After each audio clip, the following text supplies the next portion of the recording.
go. Hey guys, this is Ruby, And this is Chad McKittrick. and we're going over some Chane gameplay on what it looks like when trying to fatigue you.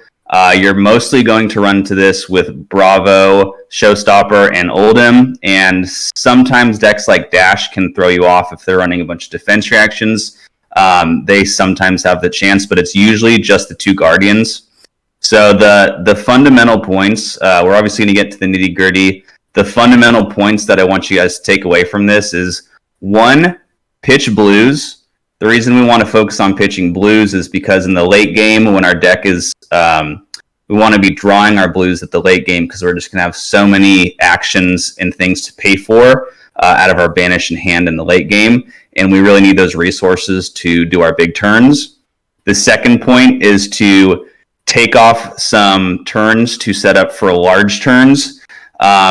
If I'm just tacking for like 10 to 14 every single turn, the Bravo is going to be able to block most, if not all of that out, and then I'm eventually going to run out of the deck size. So you have to take some off turns off, maybe sacrifice a little damage for on some turns to set up for large turns, either a couple turns down the road or even stacking for your late game turns. So yeah, let's hop right into it. Let's get into the gameplay. And yeah, I think this is a pretty spicy game that everyone is getting ready to see here. So let's hop in. 3, okay. 2, 1. So thankfully I won the dice roll. You definitely want to win the dice roll these against Oldhim and Bravo. The reason why I bring up Oldhim is just because a lot of concepts will apply to both heroes. So I get really lucky turn one. I get to get my clips back in my library immediately, and I get a time snap potion. You're usually very happy to get a potion, especially when you go first. I didn't lose any tempo, and I also don't give my opponent to refresh his hand. We'll see on his first turn, he has a very lackluster turn. It's very different when the Bravo can start off with a crippling crush or spinal crush, and we'll see on his turn he has a very weak start. So yeah, that time snap is like one of the best first turn setups I think you could hope for there, especially in this matchup. Oh yeah. Yeah, and I play 3 time snaps. That's just a preference. I like 3. A lot of people play 1 or 2. And in my experience, you really don't even need to play all 3. I just have 3 for redundancy. You only need max 2 time snaps. After you have 2, you should just be pitching your 3rd time snap. Good to know. So my opponent is representing Pummel, but since he has 1 card in hand, I'm almost certain if he wants to pummel, that's fine because then he's not going to have an arsenal. So I'm pretty sure I just take this entire hit and don't block. Yep, call the bluff.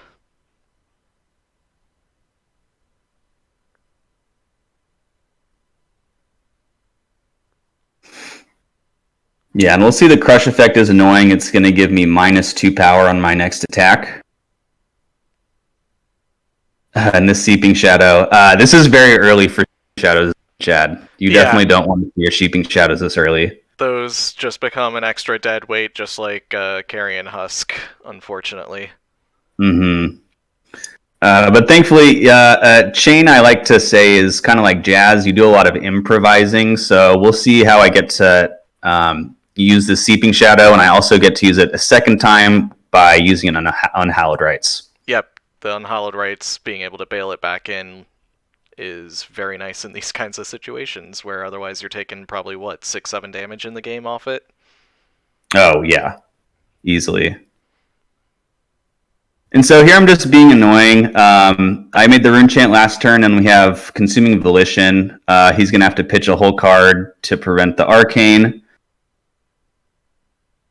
And note that the Consuming Volition is only coming in for 2 because of the crush effect of Buckling Blow that got off last turn, or the Debilitate.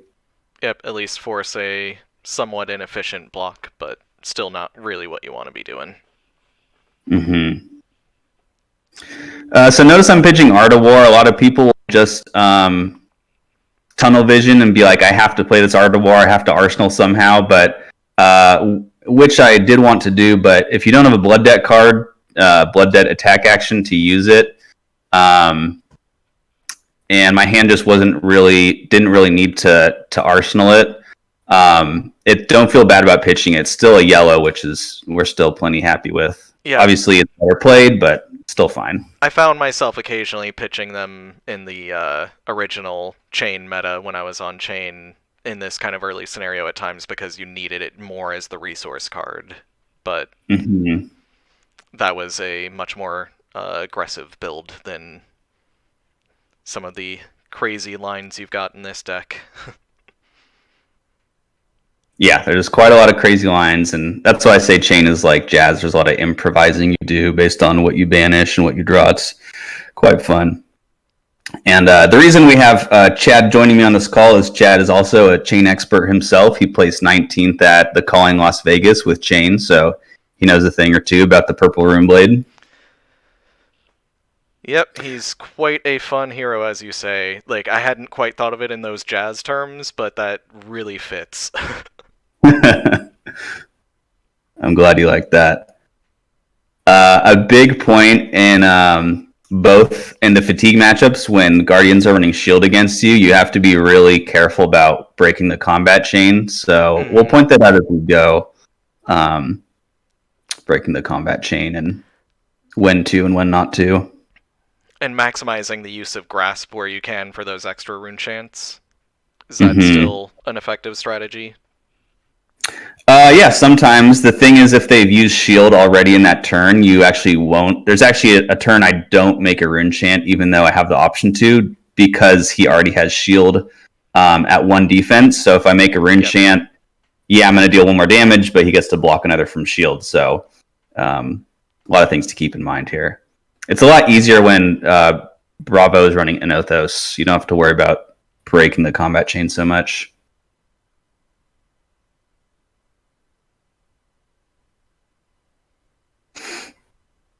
And we forgot to mention that this is the finals of the competitive team league. This is Hyperloops and Team Kitchen Fable in the grand finals of this league. We lost 1-4 in the finals, but there's still a lot to learn from, and that's what we're doing. And this is going to be really helpful for people picking up Chane and learning this matchup. Absolutely, this was a highlight game of the evening, in my opinion. I don't know, the final also, absolutely. The final game was really fun too. Yeah. We got to see a crazy Talishar Prism deck that actually was really good. So one of the key points that I tried to tell you guys about is take off turns to set up. So this is a setup turn. I'm only dealing 1, 2, 3, 4, 5, 6. I'm only presenting 6 damage this turn. This is very low for Chane's output, but I'm getting out a Quicken Token and Arsenal. So yep, and you did it in a fairly good way in terms of spreading out the damage. It wasn't just 1 attack for 6, for example. Yeah, which is very easy for them to. Yeah, we can see he had to block multiple fronts. Here we're just correcting a small issue. There, I think one of my Vexing Malices I played earlier went to in my deck for some reason instead of the graveyard, so we're just correcting that here. There should be 2 Vexing Malices in my graveyard, so just bear with us while we're dealing with the woes of TTS. TTS is imperfect. It's quite nice, but it does have its rough edges. Oh, yeah. Yep, it's a love-hate relationship we have. The ability to instantly load any deck and start playing it is quite powerful, though.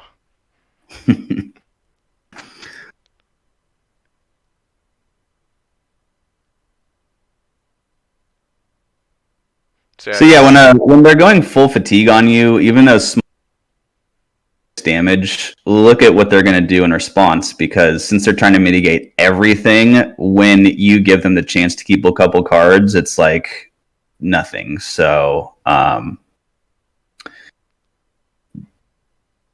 get too impatient with this matchup. Look at the life total, down by 12, but that's not a good indication of what the game state really is. So you just have to be comfortable with like these crazy deficits, or when Bravo played Sigil and I'm like, wow, I have to deal 42 damage on top of the damage I've already dealt. Like it can feel like a big mountain to climb, but Chane just gets stronger and stronger as the shackles counts get higher and higher. So you really have to be calm and not blow all your power cards too early. Yeah, conserving the resources for when they are pushing damage over defense. Exactly. And here you see me pitching and putting blues on the bottom. Like I said, we don't really prioritize the time snap potion because I already have one out. So I'm fine putting that second one on bottom with E-Strike. And that's also another blue that's going to blue resource that's going to come up in the late game and help me. So if anyone's trying to catch up, the E-Strike is the mode is go again, or sorry, draw a card, and it has go again from the flock quicken token. So coming in for 8 go again, draw a card.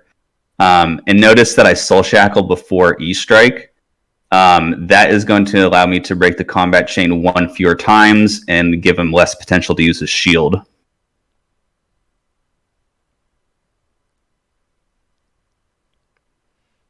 So yeah, previous turn was that setup turn. Here is the payoff from the setup. Is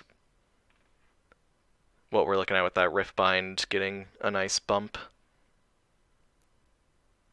Yeah, and this was one of the mistakes that I made in the game. I think I made 2 mistakes. One was playing the Riftbind here. I should have played a Ghostly because the Riftbind's only coming in for 4 anyway, so might as well play a Ghostly for 4. And we'll see this next turn that the Riftbind would have been for 5 if I had kept it in the Banish. So that's 1 point of damage, and that is significant. Yeah, in every game of Flesh and Blood, obviously. So many games come down to 1 life. Exactly.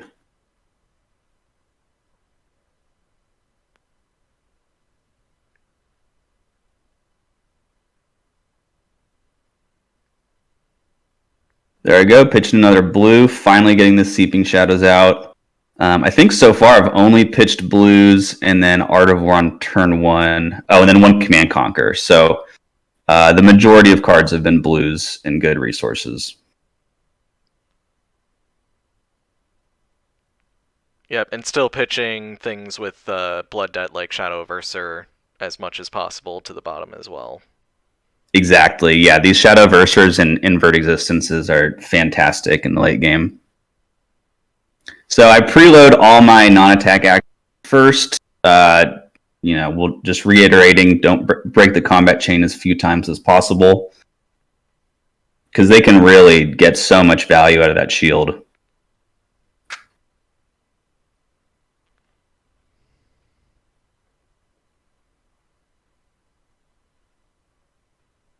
And I think this is a yellow bounding. So this is 1, 2, 3, 4, 5, 6, 7, 8.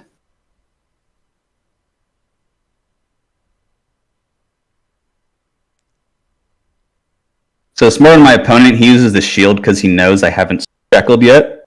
Yep. So I will be breaking the combat chain for him, and he'll get more use out of that shield. Here we see a pair of inverts go into the bottom. Mm-hmm.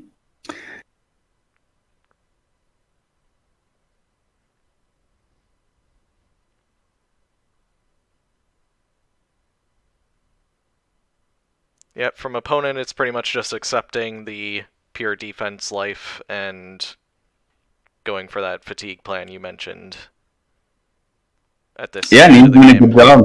He's got a healthy life lead. Just as a Chane player, just remember to keep calm. You will get the damage. I get lucky with this Ursur banish.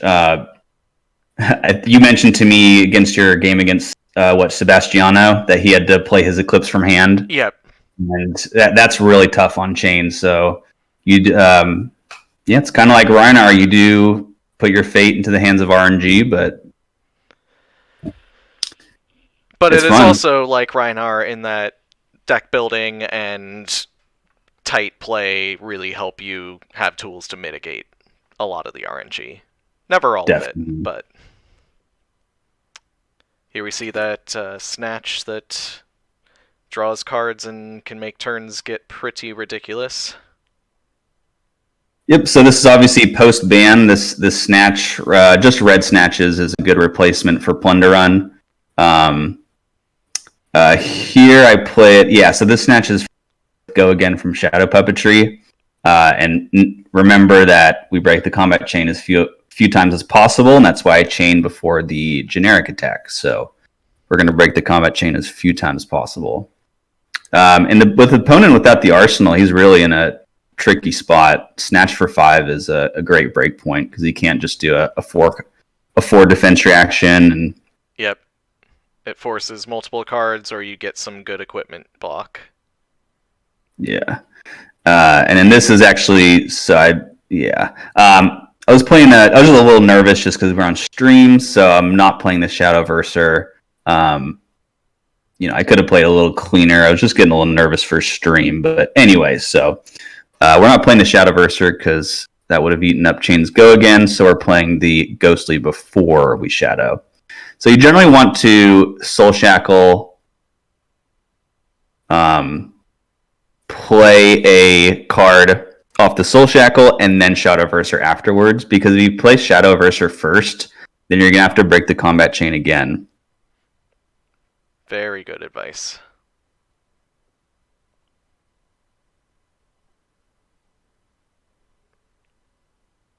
And we got like 4 damage that turn, which doesn't seem like a lot, but with my deck, I think I'm about halfway or maybe a little more than halfway left. So I'm very happy with. Well, I wouldn't say very happy, but I know I'm on the right track with how many cards I have left in deck. Yep, and here we see one of your go off Art of War turns. Definitely, and you notice that I'm not, or the opponent doesn't have an arsenal. So when he doesn't have an arsenal set up, because usually in these fatigue matchups, if they have an arsenal, it's a defense reaction. You want to pressure and punish them for that. So I see he only has 4 cards. I'm gonna put out way more damage than his 4 cards can manage to block. Yeah, this will be a very good chance to take down a good chunk of life. So the modes, I believe, were banished to draw 2 and +1. Probably +1 because I have some sort of go again, or I use creepers this turn. I don't remember. Yeah, I think this is where I use creepers. So it's very face up what I'm doing. Attacking with Snatch without go again. Now, why else would a chain do that? Yep. Creepers. But just because my opponent knows the Snatch is for 5, just because my opponent knows that doesn't make it easier. I think he commits armor on this turn, if I remember. Yep, and there's also the mystery of which non-attack is it going to be that you get the extra go again off of with creepers, and what that's going to do to his blocking decision. Definitely. It's a good kind of play where you get some of it's obvious, but then you're still holding a little back. Mm-hmm.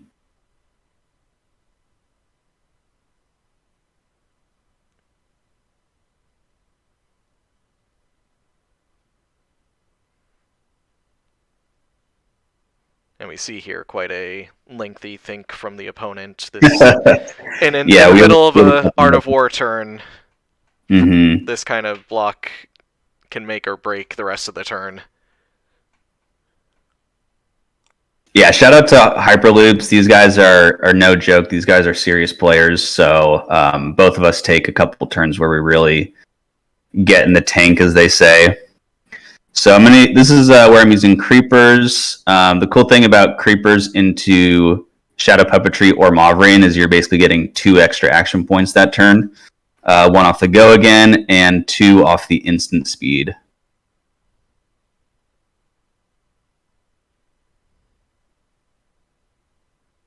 So I did not playing a non-attack action speed does not break the combat chain, so you don't have to worry about that.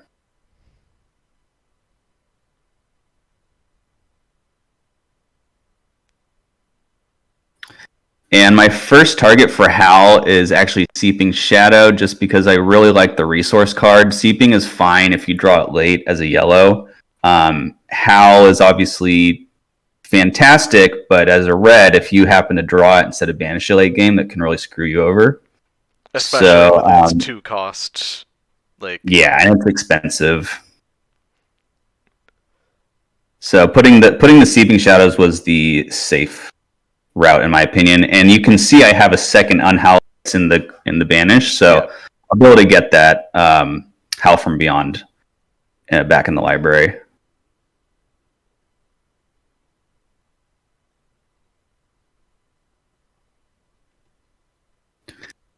Yep, so this Unhallowed is coming in for 5 with Go Again, so I have one more attack after this. Now notice what my opponent is doing. My opponent is not going to block because he really wants to block the Arcane, presumably from Rosetta, is what he's expecting. Mm-hmm. He wants to block that Arcane to get rid of my creepers. And this is why I say Chane is like Jazz, because I was initially thinking of attacking with Rosetta, but instead I used that 2 floating to attack with this, to make a rune chant and attack with his bounding. And what that is doing is punishing him for wanting to break the creepers. I'm saying, you know what, you can break the creepers, use a whole card to block 1 rune chant damage, and you're going to have to take the majority of this bounding coming in for 5. So even though he's getting rid of creepers, I'm getting in a bunch of damage. So that's a fine trade with me. You know, you want creepers as much as possible, but if he's going to be stubborn and block it like that, then I'm going to punish him for it. Yep. Really good heads-up play to push the extra damage.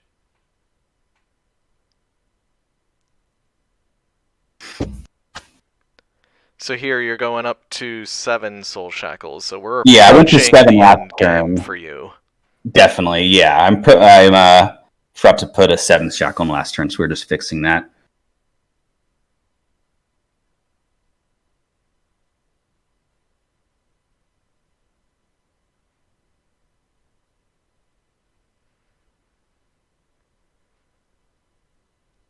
So what would you say you're looking for the most at this stage of the game? At this stage of the game, I'm still setting up my late game for pitching blues. I'm setting up... that's a good question at this point. I don't remember how many cards left I have in deck here, but here I'm just, he doesn't have an arsenal, so I'm still trying to get over that 12. I'm still just trying to punish him for not having an arsenal. And if my hand happens to be weak, then I'll just do a big setup turn. I'm pitching all these invert existences because at this point he still does not have any non-attacks in his graveyard, so there's no point in me playing them. They're just great late game. You either draw them as a resource card or they're fantastic in the late game when they inevitably do have non-attacks in the grave.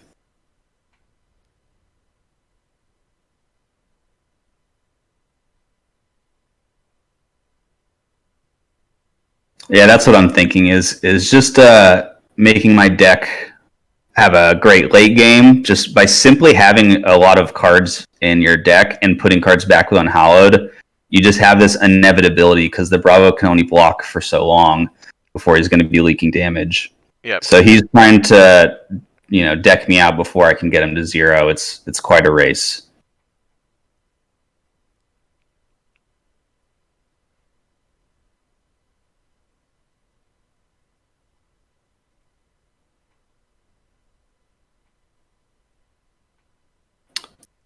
And note that while I do stress not breaking the combat chain, fine if your opponent has not used the shield. Mm-hmm. So I might have opted to keep that Captain's Call in Arsenal if he had used shield on my first attack. So yeah, just there's a lot of improvising you have to do in these fatigue matchups based on what your opponent is doing. You have to put them in tricky situations as much as you can. Yep, force the hard decisions, gives the most chance for mistakes to be made. Definitely. And would you say some of that turn was playing out the blood debt to manage life total? Well, I'm running 9 Bounding Demigons, so I know that I have a lot of redundancy in what I'm going to hit eventually. I was keeping a loose track of how many of my red blood debts I had left, and I still had a high amount, so I was not too worried about clearing out my blood debt. It's not so much of a life management because I still got husk up, I still have a lot of armor up. So yeah, it was less about damage. It was more about damage output than trying to save my life. Yep.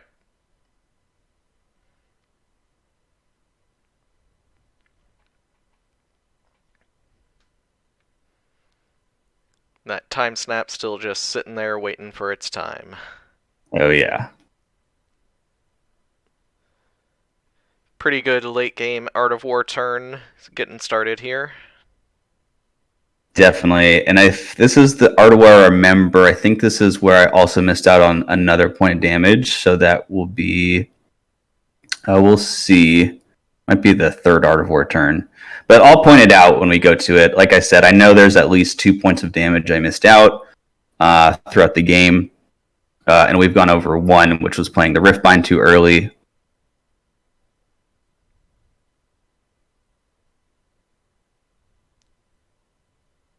So here you can actually see me thinking on which the second mode is. So obviously the first mode is going to be draw 2, banish to draw 2. So really interesting note, I pitched this Belittle and banished this Art of Command Conquer. The reason I pitched this Belittle is because I know late game, this Belittle, after I play my Ursur turn, this Belittle is going to be so good to help me get a really big combat chain. Because once you play Ursur, you're going to be close to or completely out of cards. And you're not going to have many non-attacks to give you a wide combat chain. So that Belittle that I'm pitching is you're going to see in the late game, it's going to be so useful into getting a big combat chain, even when my deck is really low. Yeah, some very the modes I play. Yeah, thank you. Because the Command Conquer without creepers is really useless in this matchup for late game. I really don't need that those Command Conquers anymore without creepers.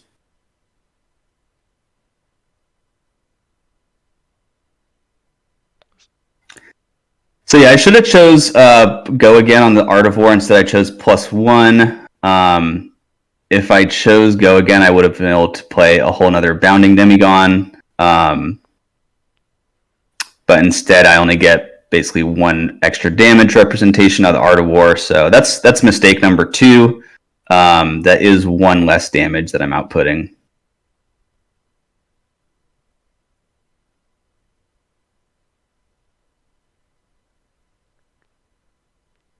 Yeah, it looks like some conversation going on in the game there.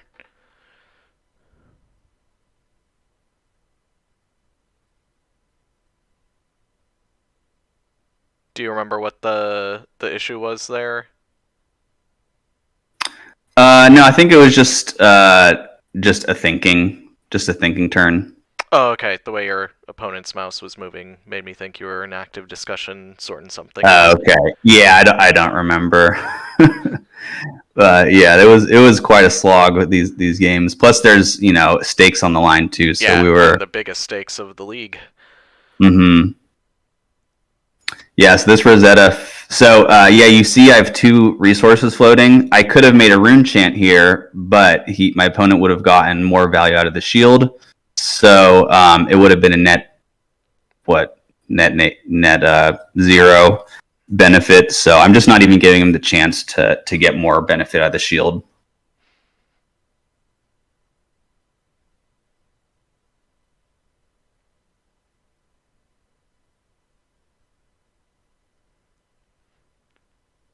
So yeah, and probably all in all, as Bravo on this turn, you're relatively happy with the result, I would say, for an Art of War turn. Yeah, this is definitely, yeah, I agree. That's a good point. Art of War can lead to some crazy big turns, and since I chose +1 instead of Go again, this turn is pretty mediocre. Attacking for 12? Yeah, 8 plus 12, which is a very standard chain turn, and Bravo can handle that any day of the week. Yeah, so seeing an Art of War go for just that kind of regular turn is something that Bravo really likes to see. Life totals are in a pretty good spot Obviously, Bravo would like more. Although Bravo has sigiled once, if my memory is correct. Yeah, he one sigil, and I assumed he was running all three, but I think he was only running one. So here I probably have like less than 30 cards left, so you got to be really mindful and start counting your pitch stack. It's not that hard. You just count 4 and the cards you're going to draw, and then you count 9, and then you count the next 4, and then you can kind of easily predict which cards you're pitching and when they're going to come up. Yep. Yeah, this was what Shackle 8, and I think I got 7 out of 8 hits on this, which is crazy. But I did pitch. A lot of these are cards that I did pitch earlier. Yep, so we saw them all go through. That pair of inverts, the Shadow of Ursur right around then. There's the Seeping Shadows coming back. I only run one. Same one we saw earlier, and that's at least one Howl that I've also played earlier. Yeah, and thanks to I think it was the same turn you put both of those back. The Seeping and the Howl. Yeah, and just a little TTS mix-up. I like Snap Potion when I play the one on the field. So this is the turn that I'm popping my Time Snap Potion. Like, look at this banish, the most Ursur-looking turn you've ever seen. This is an Ursur turn that obviously does not need seeds in any way, shape, or form. Yeah. So yeah, I do get very lucky. Like, there are a lot of times in this game I get lucky with that turn 1 potion. After winning the die roll, I get to play all 3 of my Art of Wars. I get to banish I get to banish my legendary. But even if those things don't line up that well, I'm still prepared. I still know what to do, even if things aren't. If my luck is not that fortunate. But I gotta say, the idea of running all 3 time snaps, I mean, that really does maximize those chances of getting it on that opening hand. Not that puts them crazy high percentage, but it definitely ups it. Yeah, and you don't even need it on your opening hand if they're going full fatigue, which I was expecting. And I do expect Prism to come back in bigger representation, so 3 time snaps is also great against her. So the 3 time snaps are for really good in 3 matchups, and they have a little bit of overlap for the other matches, but they're all stars for Oldhim, Bravo, and Prism. Yeah, my own experience with those against Prism did not go very well. I swear. Oh, really? Every time that it was their Erudition turn, I've just got 2 of them in my hand. Oof. Happened multiple times. Yeah. I haven't played too much against Prism, so, we'll see if it happens to me. I hope not. But I break to practice with a really talented Prism player. He got 17th at Nationals, so nice. I'm happy to get practice with him. Yeah, and you can just see me getting in the tank. This is going to be a huge turn with Time Snap Potion, and I think I had a Captain's Call. I'm getting 4 actions this turn. 4 attacks.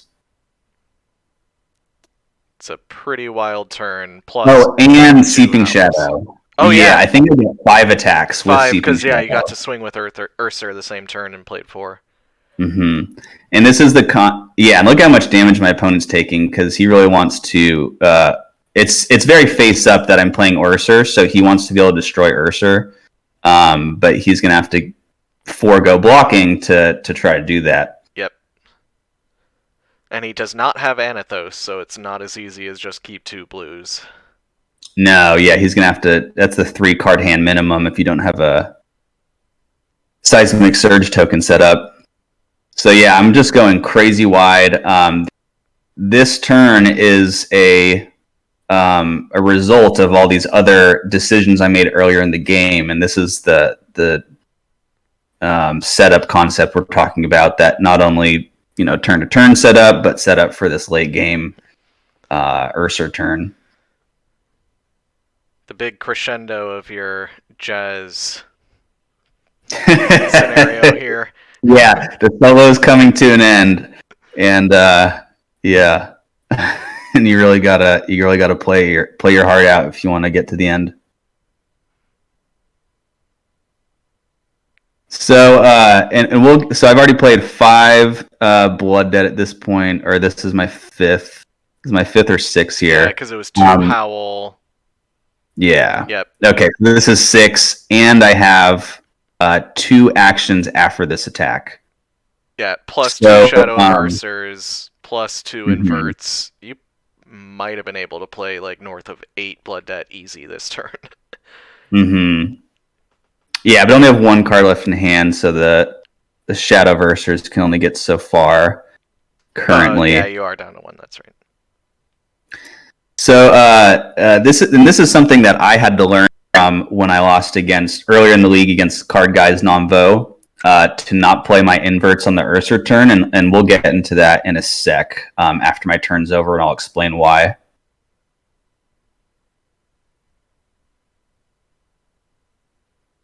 Like, you can play your inverts on your Ursur turn if you need to get more blood debts and you don't have the action points, and you just need to play instants. But I have plenty of action points. I really don't need to play these inverts quite yet. I can, and we'll see after this turn why I keep all those inverts. And we'll see how I'm pitching this invert existence in my pitch, that I will draw next turn and have access to 3 invert existences. And my opponent did have exactly 3 non-attack actions in his graveyard, so those are representing a potential 6 arcane. Which, when he needs to go to 4 to keep the cards to kill Ursur, is a pretty good feeling, I bet. Yeah, very good. So we know if he's got 3 cards left, and I pitched that invert. I have 3 cards in my deck right now, so the 4th card is going to be that invert right there on top. So what that's going to do is, if my opponent plays his cards out to destroy the Ursur, he will not have any cards left to prevent the arcane damage coming in. So at this point, the game is won. I've got him in a lock. He can, if he pitches his cards to try to attack Ursur, he will not have cards to block my potential instant speed arcane damage.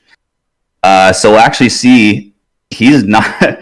It's a damned if you do, damned if you don't situation. He actually does not even attack at all this turn, because he recognizes that too. So, like I said, the game is essentially won at this point, because it's not won, but I've put him in a pickle that's extremely detrimental to him. And if I'm able to punish him for what he does on this turn, then the game's over. So yeah, just the late game pitch stacking. I really like 3 invert existences. A lot of chains run 2. I think you have enough space in the main board to run the 3. With Everfest, we're not really going to get too far into that. Cards haven't been spoiled, but Chane might need to run more equipment and have less flexibility in the main board. Seems like it could be the case. Equipment, I think, is going to be fighting for spots more and more as sets come out across pretty much all heroes. Mm-hmm. Yeah, I agree. And there's probably going to be like flexible sideboard options that you have to run and sacrifice main deck space. Yep. Because right now Chane only runs with Rosetta, he only runs 4 to 6 equipment, so you have an access to 73 to 75 decks in the main board, which is huge compared to other decks. So because you cut down to 60 in a lot of other matchups, so you basically have 13 to 15 flex cards for the matchups you don't run to 60. Yep. That gives you a lot of flexibility, and especially with the card pool size that Runeblade and thus Chane has.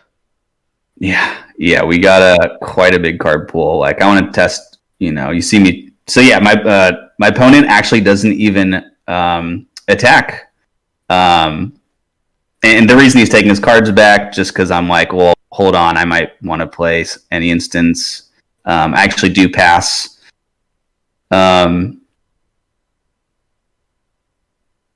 Yeah, and here I have no cards left in deck. So it's on me, and I'm at 13, so Husk is in Banish, so we have an inevitability of, now or never, I gotta kill him in the next couple turns, or I'm going to be completely out of gas. So yeah, banish the husk, and you'll see the belittle that I pitched several turns ago to pay for an Art of War really come in and shine. Even if you don't get the reveal effect, it is natural go again. It just makes the chain too overwhelming for him when he's at 3 life.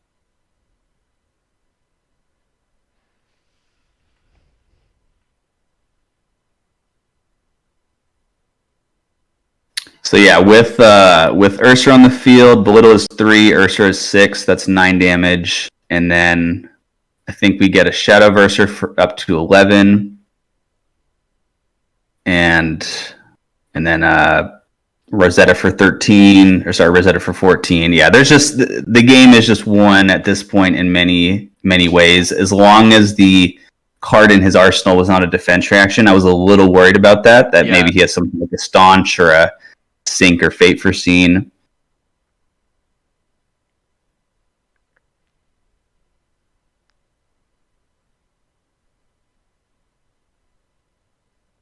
Like these games are pretty close, but I've played this matchup enough that I was well equipped to face a full fatigue strategy. Now the funny thing is, after I played this game, I played against more aggro Bravo, and I totally got smashed because I was not prepared for that. So a note to all you Chane players is just you got to be ready for both. Bravo and Katsu can be anywhere on that hyper fatigue on one end and hyper aggro on the other end spectrum. Yeah, and Chane, yeah, we do have good, but you can really get punished by aggro strategies if you're not prepared.